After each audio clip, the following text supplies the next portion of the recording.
ليش هذا الإرهاب؟ ليش هذا التضييق؟ استثارة السلطات وتحشيد السلطات ومحاولة سن قوانين جائرة مثل ما حاولوا في الكويت وخيبهم الله عز وجل.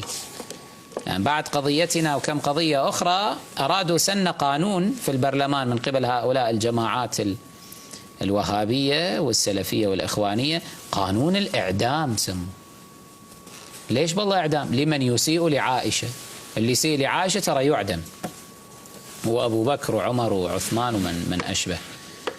الحمد لله الله عز وجل خيبهم، فصباح الأحمد أمير الكويت أرجع هذا القانون وضرب به وجوههم وأدبارهم الحمد لله.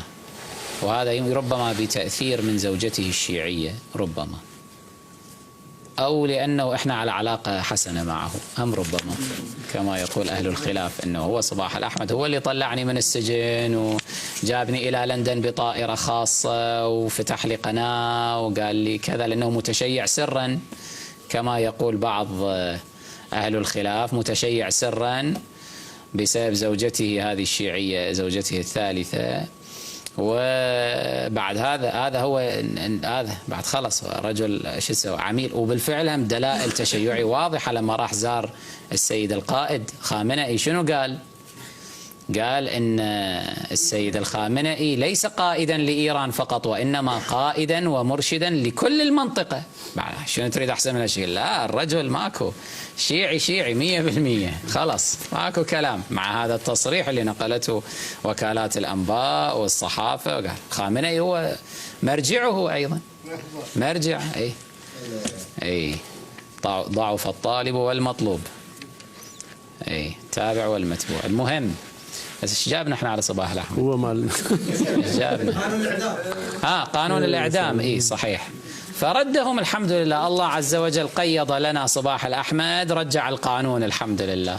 فثارت ثائرتهم أنه صباح الأحمد ما يهتم بأمنا عائشة وبعرض أمنا عائشة، وسووا قلاقل والحراك ما أدري شنو، حراك هذا الحقوقي وما أدري كذا، ورادوا يسوونها ثورة بالكويت بالربيع العربي، صارت قلاقل تذكرون، طلعوا مظاهرة، أضخم مظاهرة في تاريخ الكويت، 600,000 ما أدري كذا شخص خرجوا شارع الخليج العربي، خرجوا مظاهرات وكذا وإلى آخره. الحمد لله سكتهم ببساطة، دفع كل واحد 1000 دينار، مكرمة أميرية، خلصها وطببها، يلا كل واحد راح بيته. الحمد لله.